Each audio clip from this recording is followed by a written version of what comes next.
Okay, so the next reaction is potassium hydroxide and sodium sulfate. So potassium hydroxide has a +1 charge. Potassium has a +1 charge. Hydroxide, which is an OH joined together, they have a -1 charge. So I need one potassium and one hydroxide to cancel each other out and form that compound. Sodium sulfate. Sodium ions are +1. Sulfate ions have a -2 charge. So you need 2 sodium ions to cancel out the charge on a sulfate ion to make sodium sulfate. So the formula for each one of these would be, well, there's the word formula, potassium hydroxide, and I would write for the chemical formula K, no one after it, there's just one of them. Then I do brackets, OH bracket, and there's a hidden one there too because there's a one of them and one of them. So it's K bracket, OH bracket.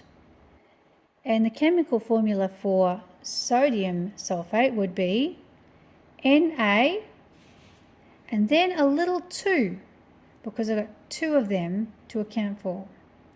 Then I'd write my sulfate here, bracket, SO4 bracket. Now there's only one of him, so there's a hidden one that comes after him. You don't have to write it down. Now when you put them down and have a look at them, there they are, nice and clear, that's what they look like. But what happens when we recombine them? So we need to make a prediction. First of all, let's see what happens when we recombine them here. That sulfate there would come over here, and this little guy here would come over here, and my potassium here would fill him in, and then my sodiums here would go here, but look at that. When I get them to swap partners, we actually have a partner here that's on his own, and we have a gap here that isn't going to work. This reaction won't happen because if he's hanging around and he's not cancelled out, and he's hanging around and he's not cancelled out, they'll say, no, I'm not swapping. I like the deal I had before. I need to be completely neutral. I need to be cancelled out. So they won't swap partners because not everyone's going to be happy when they do that swap. Unless they can completely cancel each other out in a swap, it won't happen.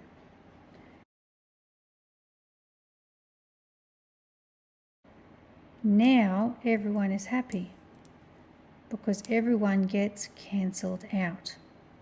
Okay? But I've made 2 sodium hydroxides to do it.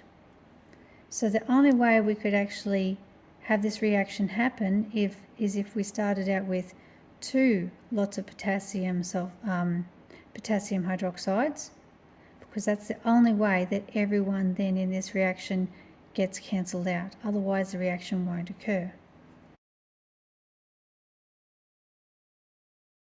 So we have to go back and go, all right, back to the drawing board. What do we start off with? Here, sodium sulfate, potassium hydroxide. The only way I'm going to have enough to actually make this reaction happen is if I have double the amount of potassium hydroxide so that everyone gets a partner.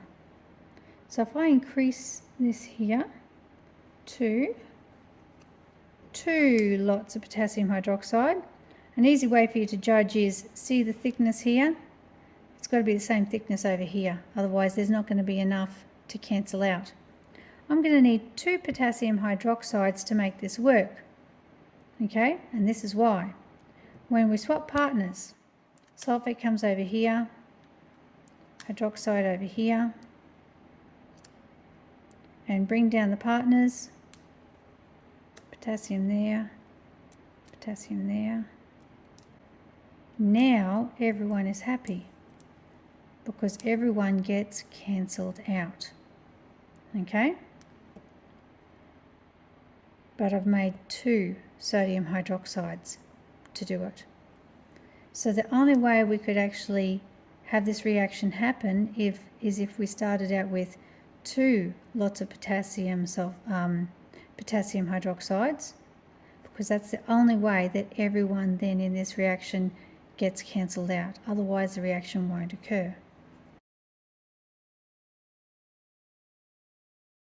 So let's now see whether a precipitate forms. So if I join them together and end up with potassium sulfate and sodium hydroxide, let's see what the table tells us is going to happen. If it is potassium sulfate, it tells me here that most sulfates are soluble. Only lead sulfate, barium sulfate and calcium sulfate form a precipitate and are insoluble. Well, I've got potassium sulfate, so he would have to fall under the most sulfates. He's not lead, he's not barium, he's not calcium, so he should not form a solid. Over here I have sodium hydroxide, and it tells me that sodium hydroxide, potassium hydroxide and ammonium hydroxide are soluble. They don't form a precipitate. All the others do. Well, which one do I have? Sodium hydroxide. He's one of the ones that it says is soluble, so he shouldn't actually form a precipitate either. So when I combine them, I actually shouldn't see any precipitate. And let's see if any of them came out of solution and formed a solid. Nope, doesn't look like they did.